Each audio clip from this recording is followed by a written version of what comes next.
Good morning, we're back here at Stu's workshop. Stu, good to see you again. Good to see you too. We have a black rifle in front of us, and it's not an AR. Can you tell us what this is? Certainly, this is the Kel-Tec, and the model is designated RDB. They call it the rear downward bullpup rifle. The idea being is that the empty case is, well, first of all, it's a bullpup, which means that the magazine is to the rear of the pistol grip. Right. What makes this a unique bullpup is that the ejection port on most firearms, if it's a bullpup, will either be on the left side above the magazine or this side here. But you can see it's not neither. The ejection port is actually right here. So the actual empty cases, or even the live ones, will actually be ejected further rearward of the magazine itself. And that is something I don't think I've ever seen before. No, this is actually quite unique, and it solves a lot of issues with people who shoot bullpup rifles, where if you transition from your left to right or right to left, you normally would have hot casings one way or the other, or you have to convert it over one side or the other. But this here allows you to be either left-handed or right-handed and not have to worry about the empty cases going into your face. Excellent. So this is what, 5.56? That's correct. 5.56 caliber, semi-automatic, and a very unique looking rifle. And I'm sure it operates that way as well. We're going to take a look inside it and see how the bullpup works and how all that mechanism functions. Exactly. Still, we're ready to take a look at the Kel-Tec. Not only the strip and assemble, but how the bullpup function actually works, because I know a lot of people aren't very familiar with it. Sure, no problem. Well, first of all, let's take it apart. We'll remove the magazine, prove it safe. And it's kind of tricky to see.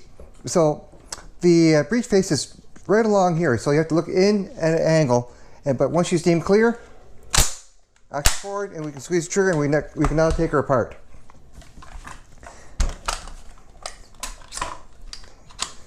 This firearm uses a whole lot of these captive pins, so they come in really handy.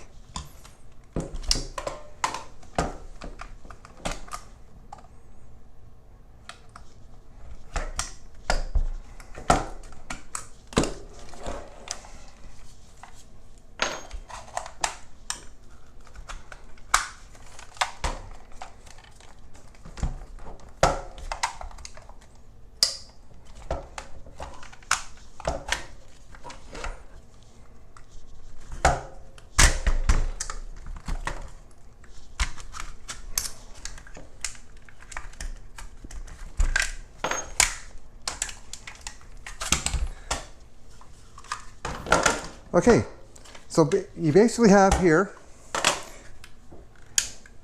your hammer, your magazine. Your magazine releases right here, and it's ambidextrous. And you have your bolt catch on both sides. And again, your trigger selector and your trigger. And you can see, once we squeeze the trigger, put it on fire, the hammer goes forward and hits over here.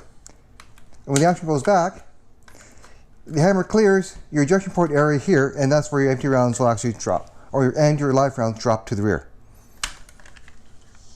So, looking at the way that's set up, it appears that the hammer is striking the rounds over the magazine? That's correct. So how is the barrel off center, or is it aligned? How does that alignment work? I'm a little confused. Okay, well, let's go a bit further now. So if you piece it together slightly, you can see this is where the barrel sits, just forward of the magazine. And when the hammer fires, it's right on top of the magazine. But you can see here, your bolt is such a small area. Because unlike the AR-15s, your bolt or bolt carrier is a whole lot longer. This here takes up such a small real estate. That makes sense. Excellent. So, any special thing about cleaning or maintenance on this type of firearm? Not necessarily. Again, clean as normal. The only tricky thing is, it is hard to check the chamber because of the design, is that to doubly make sure that you do clear this firearm whenever you have to make sure that there's nothing in there. The other neat thing about this is that your cocking handle is ambidextrous. You can either put it on the left side, or you can put it on the right side. Very easy to switch over there. Exactly. Once it's taken apart, is easy to do, yes. You can also see there's similarities. This almost looks very AR-15 with the rotary lugs. Yes. But again, you can see this is the piston's actually onto the op rod's part of the bolt itself. Very interesting. All the bolt very here. Interesting. All right, and to reassemble. Reassemble.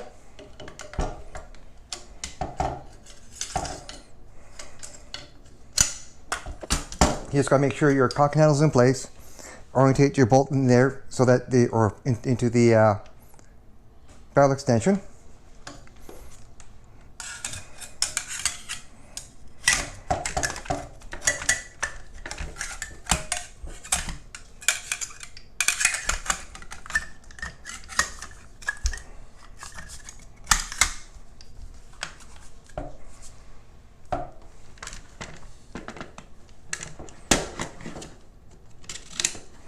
Like with any new system, you just have to get used to it, how it comes apart and puts back together again.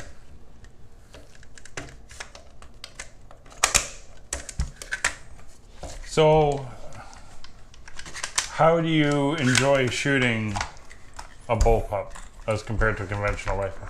Well, this here is, first of all, not a conventional bullpup because it actually draws a whole lot further back than your traditional ones. So I find the impulse and the recoil on this is far softer than your traditional rifle and or your traditional bullpup. So there's more travel, more absorption over a longer period of absorption, so you don't get the abrupt. Exactly. And another nice thing about this firearm is it is non-restricted. Right, because based on barrel length, you actually have a long enough barrel, but because of the placement and the way it's set up, it's a shorter overall package. Yeah, it's an 18.5-inch barrel. And it's over 26.5 inches in overall length, so it's considered non-restricted. Excellent. Well, Stu, thank you very much for showing us. It's first time I've seen inside a bullpup, so it's very unique. You're welcome.